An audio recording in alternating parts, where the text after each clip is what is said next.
Shalom, meus amigos, uma boa noite a todos vocês. Está encerrado o Shabat na Terra Santa de Israel. E tendo terminado o Shabat, eu me dirigi aqui ao cemitério militar do Monte Herzl. Como vocês sabem, aqui estão enterrados um grande número de heróis do nosso povo, soldados caídos em combate nas diferentes guerras de Israel, soldados, policiais, agentes de segurança, assim como membros do Mossad, Shin Bet, e outras organizações que compõem o sistema de defesa do povo judeu na terra de Israel. Já faziam 2 meses que eu não vinha ao Monte Herzl para visitar o cemitério, por razões evidentes. A última vez que eu estive aqui, eu participei do enterro do soldado Noah Elimelech Rotenberg, filho do nosso querido Rabino Rotenberg. E nessa ocasião já haviam 22 túmulos novos de soldados que haviam caído no dia 7 de outubro. E eu sabia que, uma vez que nós já perdemos mais de 500 soldados, que esse número aqui no Monte Herzl havia crescido enormemente. E embora muitas famílias prefiram ter os seus entes queridos, os seus soldados, enterrados nos cemitérios militares das suas cidades, para que os túmulos, o kever, fique próximo da família, muitos soldados de fato são enterrados aqui. E nessa noite eu vim em busca de realizar uma homenagem a um desses soldados. Curiosamente, um soldado que também tombou no dia 7 de outubro. E eu cheguei aqui bastante nervoso, tive muita dificuldade de encontrar o túmulo, passei por ele 2 vezes. A matseiva, a pedra, já foi colocada no túmulo, E eu não consegui encontrar o túmulo. Depois eu me acalmei um pouco e voltei a olhar. E, para minha surpresa, esse soldado a quem eu vim prestar minha homenagem hoje está enterrado exatamente ao lado do soldado Noah Elimelech Rotenberg, exatamente ao lado. Eu tenho algumas palavras para vocês, mas não são palavras de Torá. Eu prefiro proferir essas palavras depois de mostrar para vocês o túmulo do soldado Adir, Tahar. Aqueles que acompanham a nossa plataforma Pérolas da Sabedoria Judaica já sabem de que soldado eu estou falando. Deixa eu me mostrar para vocês o túmulo dele. Túmulo que foi reaberto há 3 semanas atrás para um segundo enterro.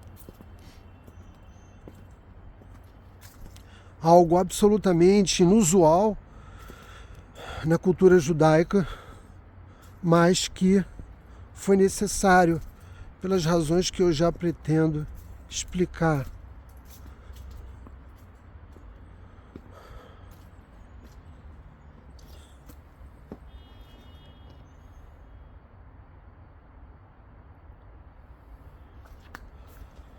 Adir Tahar, sua alma descansa em paz, sua alma e seu corpo.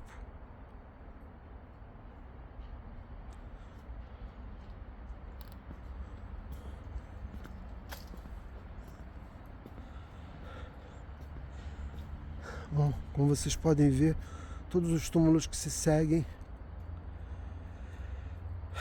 não só nesse local, mas em outros, são dos soldados que tombaram depois do dia 7 de outubro.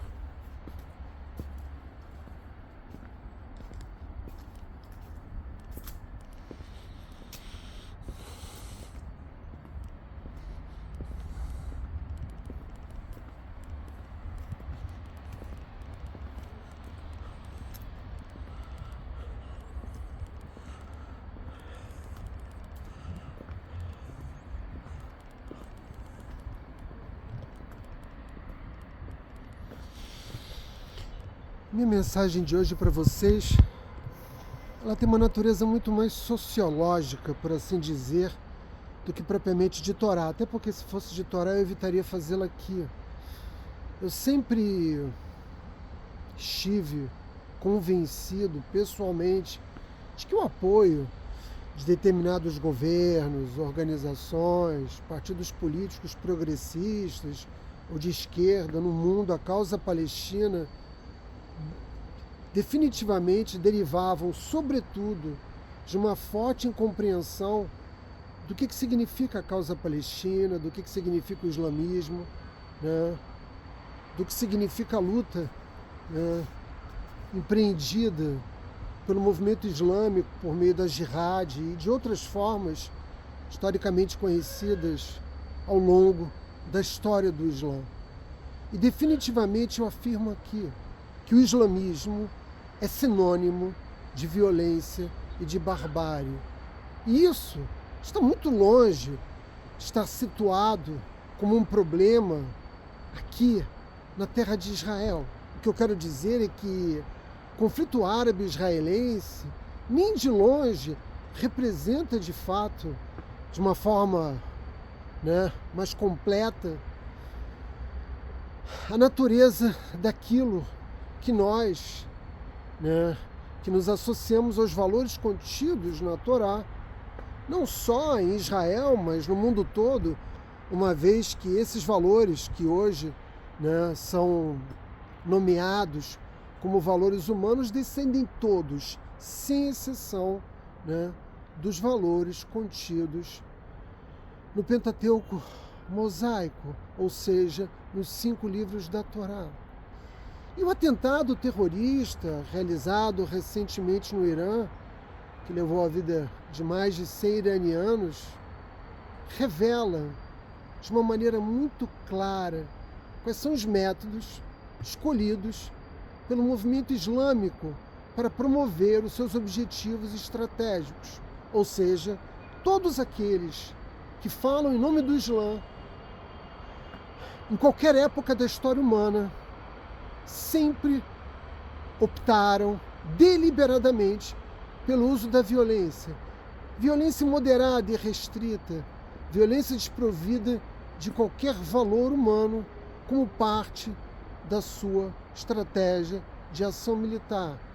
Mas é verdade, os fatos ocorridos aqui em Israel ao longo desses últimos quase 80 anos, e eu me refiro a 80 anos porque a violência contra o povo judeu é muito anterior, inclusive, à fundação do Estado moderno de Israel, assim como os eventos ocorridos no Irã e em muitas das guerras que têm lugar no mundo, e quase todas elas o Islã é o seu protagonista principal, são, de fato, uma gota no oceano de violência, né, pavimentada pelo Islã ao longo desses mais de 1.600 anos de história. Mas, Átila, todo muçulmano é um terrorista? É óbvio que não. Se fosse assim, não seria possível que 20% da população israelense fosse árabe muçulmana. Mas isso não faz nenhuma diferença. Assim como não fez nenhuma diferença que nos anos 30 do século XX, a maioria dos alemães fossem nazistas. Isso não fez nenhuma diferença para que Hitler ascendesse ao poder e realizasse todos os feitos malévolos que marcam o período da ascensão até a queda do nazismo. Contudo, e apesar de uma história de 1.600 anos de violência, o mundo, e eu me refiro particularmente ao Ocidente, porque o Oriente não tem muita tolerância, nunca teve muita tolerância, a China não tolera o Islã, né? E na Índia, que é o segundo país mais populoso do mundo, também não há muita tolerância ao islamismo, por isso eu me refiro basicamente ao Ocidente.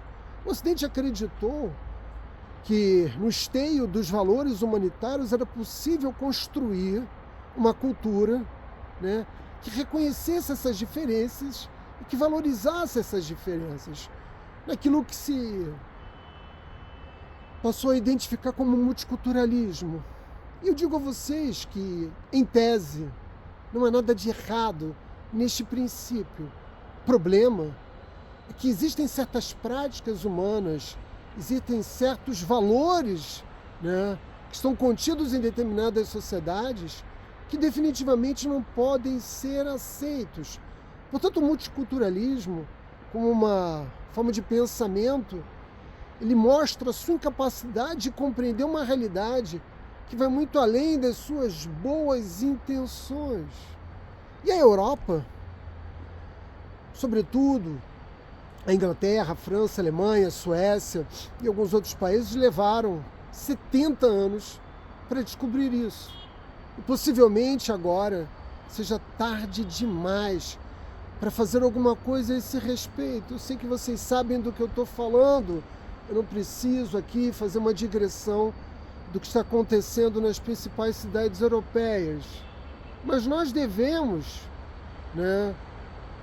entender que não é possível aceitar, em pleno século XXI, o costume de espancar mulheres e tratá-las como meros objetos. E é isso que acontece em todos os países, cuja o islamismo é a religião oficial. E eu falo sem exceções. Não há uma única nação islâmica onde as mulheres possam viver com liberdade, onde seja garantido a elas os direitos básicos de cidadania. São casamentos forçados, não tem direito à educação, não tem direito à cidadania plena, não tem direito de escolher os caminhos que vai percorrer a sua vida. Na verdade, o único país que tem uma significativa população muçulmana, não a sua maioria, naturalmente, mas que tem uma significativa população muçulmana, no qual as mulheres têm direitos, ou seja, a misoginia, não há lugar onde a misoginia não tem lugar, é Israel. Israel foi a única nação que não permitiu que os muçulmanos que aqui vivem, que são 20% da população, tratem as mulheres com um desvalor tão grande. Ao contrário, Israel conferiu cidadania a todas elas, deu educação, deu garantias sociais, deu proteção. Por isso mesmo, garantiu a elas emprego e a possibilidade de escolher os seus caminhos. Mas o mais grave não é o fato simplesmente do islamismo como uma ação militar, como uma força militar, e é por isso que são tão poderosas as organizações, como Al-Qaeda, o Estado Islâmico, ISIS, e todas as brigadas que têm os mais diferentes nomes nos mais diferentes países do mundo. É por isso que eles não só agem com violência, mas o que é mais grave, glorificam essa violência, porque vejam, os nazistas não glorificavam a sua violência, e você não vê a Alemanha nos dias de hoje glorificando os feitos do nazismo. E o mesmo pode ser dito a respeito do Japão. Você não vê os japoneses glorificando as barbáries cometidas em todo o sudoeste asiático, que nós tivemos em cada um desses países, e até mesmo nos Estados Unidos, que também cometeram crimes de guerra.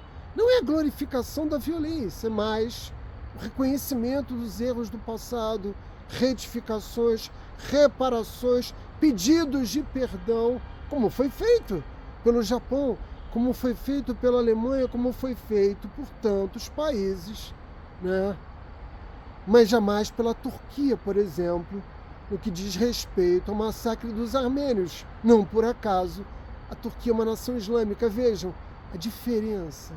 As sociedades, ao longo dos séculos, foram incorporando esses valores e se afastando paulatinamente da barbárie. Não completamente, mas isso não aconteceu com o Islã. O que nós estamos assistindo é o contrário, um recrudescimento ideológico, teológico, filosófico e político no interior dessas nações. Os Estados Unidos foram postos para correr do Afeganistão. E nós não podemos dizer que regimes como o do Paquistão, da Arábia Saudita, do Catar, tenham dado passos importantes no sentido de reconhecer os valores afirmados pelas teses multiculturalistas. Eu digo isso porque um cristão não pode viver e professaram a sua fé na Arábia Saudita. Aliás, o único país do Oriente Médio onde os cristãos são protegidos e onde eles crescem numericamente é Israel. Na verdade, em praticamente todo o Oriente Médio, o cristianismo foi abolido, né? Foi extirpado. E isso também aconteceu nos territórios palestinos. De modo que muitos afirmam que a violência, né, não tem qualquer relação com o fato, né, desses grupos serem islâmicos. Mas isso não é verdade, né? E a história tem demonstrado isso. Assim como nós percebemos que não é a pobreza desses povos que determina suas ações violentas, porque sociedades do Oriente Médio que possuem um padrão de vida bastante alto são os que patrocinam, sobretudo grupos sunitas, nações sunitas patrocinam a violência. A violência que teve lugar na guerra na Síria, que não terminou até hoje, a violência que teve lugar no Iraque, a violência que tem lugar em tantos outros países do mundo. E nós estamos vendo o que está acontecendo em toda a África, especialmente no Iêmen. A ambulância passar. Portanto, não é a pobreza que pode justificar, né, ação violenta e bárbara, né, dessas comunidades. Portanto, a resposta a isso só pode ser uma só. Essa ameaça precisa ser contida. Mas, Átila, é possível ser diferente? E eu afirmo, sim, é possível. Mas não como tentou a França, de uma forma ridícula, querendo proibir a utilização do véu islâmico nas escolas públicas francesas. Não é a ausência ou a presença do hijab que vai determinar a forma como essas comunidades vivem as suas vidas, né? E eu não estou defendendo aqui uma política de forçá-los a se assimilarem às culturas dos países em que eles vivem, porque nós mesmos, judeus, não queremos nos assimilar, mas é preciso respeitar as leis dos países em que você vive, pois do contrário, você deve sair dessas nações, como fez o povo judeu algumas vezes ao longo da nossa história. E evidentemente esses grupos não estão dispostos a respeitar, essas comunidades não estão dispostos a respeitar as leis dos países que os receberam, né, e que muitas vezes o sustentam, mesmo eles não tendo qualquer atividade produtiva. Israel tem sido, né, cada vez mais uma pátria para essa população de 20% de muçulmanos que vivem aqui. Recentes pesquisas mostram que 70% da população islâmica de Israel se sente bem viver em Israel. Ou seja, o nível de adesão vem crescendo. Mas qual é, obviamente, o milagre, por assim dizer, que Israel tem sido capaz de realizar, no sentido de ter feito com que cada vez mais haja uma aderência ao Estado, uma adesão livre, espontânea, o desejo de viver em Israel. E essa fórmula, uma fórmula muito delicada, é uma fórmula que envolve o reconhecimento dos direitos, e as universidades israelenses estão repletas de muçulmanos que têm acesso livre à educação, mas também de táticas de dissuasão. Ou seja, a população muçulmana que vive em Israel sabe, né, que qualquer envolvimento deles com o terrorismo, com ações contrárias ao Estado de Israel, representará uma perda de direitos, representará, né, a ação forte e a mão dura do Estado sobre a sua vida e a vida de suas famílias. Essa combinação de reconhecimento de direitos, táticas de dissuasão, por assim dizer, tem se demonstrado, pelo menos até aqui, relativamente exitosa, porque se não fosse assim, nós estaríamos vivendo uma guerra civil, porque a poucos metros de onde eu estou, existem comunidades muçulmanas vivendo. O que torna possível a vida entre nós é justamente o controle que o Estado de Israel realiza, ao mesmo tempo que procura, tornar a vida dessas comunidades uma vida cada vez melhor, para que dessa forma eles façam a melhor escolha. Átila, você definitivamente é um islamofóbico. Eu tenho certeza que muitas pessoas que estão aí do outro lado da câmera já ultimaram contra mim, esse selo, você é islamofóbico. E eu quero dizer para aqueles que estão apressadamente me acusam de islamofóbico, no meu primeiro ano em Israel eu não trabalhei com muçulmanos, trabalhei com latinos, apenas com latinos. Mas nos anos que se seguiram, os outros 12 anos, que eu já estou para completar 13 anos em Israel, eu trabalhei com muçulmanos. Eu trabalhei com muçulmanos que eram árabes e israelenses e também trabalhei com palestinos que atravessavam nossa fronteira todos os dias para trabalhar em Israel. Eu trabalhei 7 anos numa padaria em que mais da metade dos funcionários eram muçulmanos e trabalhei, isso aqui em Jerusalém, na cidade de Modim, Maccabi Reut, trabalhei quase um ano numa empresa de manutenção de parques de jardins, no qual eram 22 palestinos e eu, o único judeu, um judeu ortodoxo, e eu sobrevivi muito bem a essa experiência. E atualmente trabalho numa fábrica de matzot, no qual também estão presentes muitos árabes e israelenses que são muçulmanos. Portanto, eu posso dizer, entre outras experiências que eu tive, me referi apenas às mais significativas, de modo que eu posso afirmar com certeza que esses anos, muitos anos, de convivência com a população árabe israelense e também palestina, me deu condições de fazer as afirmações que eu faço aqui com enorme segurança. Essa é uma população, são grupos humanos que, se pudessem cortar os nossos pescoços, agora mesmo fariam sem qualquer remorso. A maioria dessa população não tem qualquer compromisso com valores, como os valores disseminados pelas teses multiculturalistas, e nós sabemos muito bem disso aqui em Israel. Mas você que me acusa tão facilmente de islamofóbico, que experiência que você teve de convivência com muçulmanos? E, por favor, não venha me falar dos sírio-libaneses, uma população que majoritariamente era cristã, sempre foi cristã no Brasil. Ou mesmo aquele sujeito que você tão apressadamente chama de turco. Poucos no Brasil tiveram, de fato, a experiência de conviver com muçulmanos religiosos, com muçulmanos que não se assimilaram à cultura ocidental.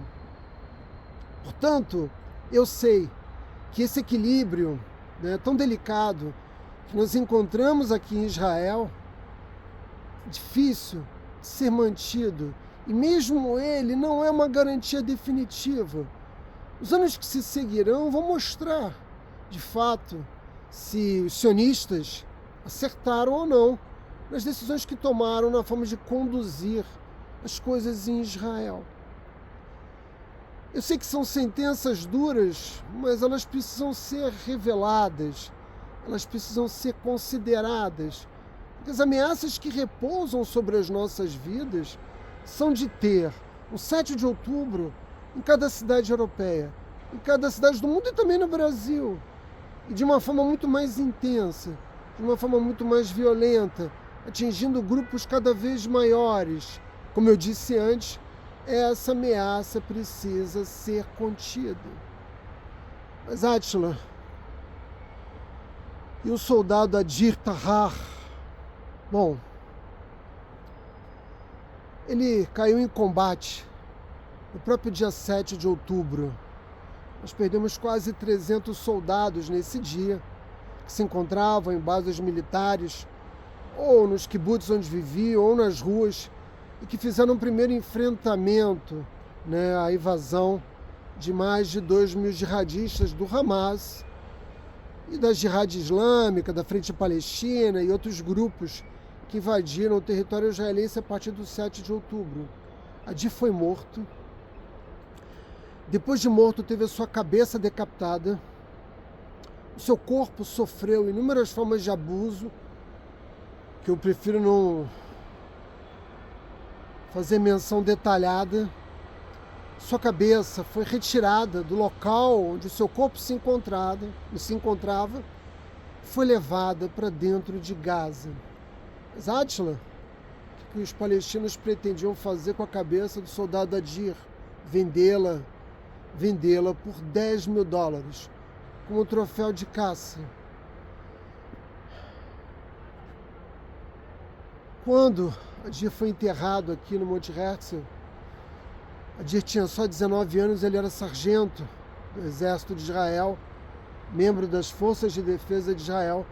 Quando ele foi enterrado, seu pai exigiu que seu caixão fosse aberto, o que as Forças de Defesa, o Exército de Israel, ofereceu enorme resistência, porque o corpo, na verdade, só pôde ser reconhecido em razão das placas que Adir carregava, de certos objetos pessoais, né?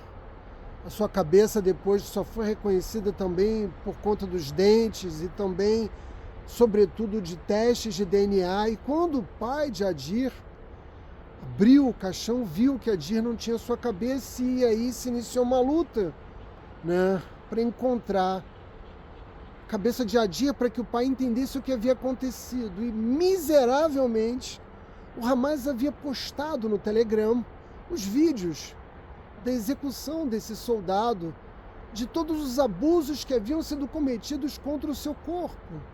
Em vídeo recente eu disse para vocês que o Hamas é constituído de um grupo de pessoas que são ladrões de cadáveres, e eles violaram o cadáver de Adir, e não só de Adir, e não só dos soldados, mas também daqueles civis, de muitos civis que foram assassinados no dia 7 de outubro. Seu pai não descansou até que as Forças de Defesa de Israel prenderam seus assassinos e encontraram a cabeça em Gaza num freezer, guardado como um troféu que pretendia ser negociado. E há 3 semanas atrás, como eu disse para vocês, aconteceu algo bastante inusual. O túmulo foi reaberto e a cabeça de Adir foi colocada, e um segundo enterro aconteceu depois de ter sido recuperada a sua cabeça, de modo que esses fatos insanamente bárbaros, que não são a exceção, mas que constituem parte de toda a loucura praticada, loucura inumana praticada pelo Hamas a partir do dia 7 de outubro, aqui na terra de Israel, servem bem para caracterizar e para legitimar também as minhas palavras iniciais. Agora que Adir teve um segundo enterro, finalmente ele pode ter paz de espírito e de corpo, né?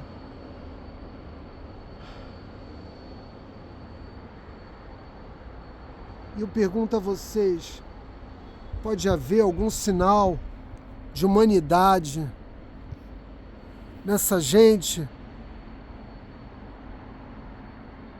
Eu acho que não.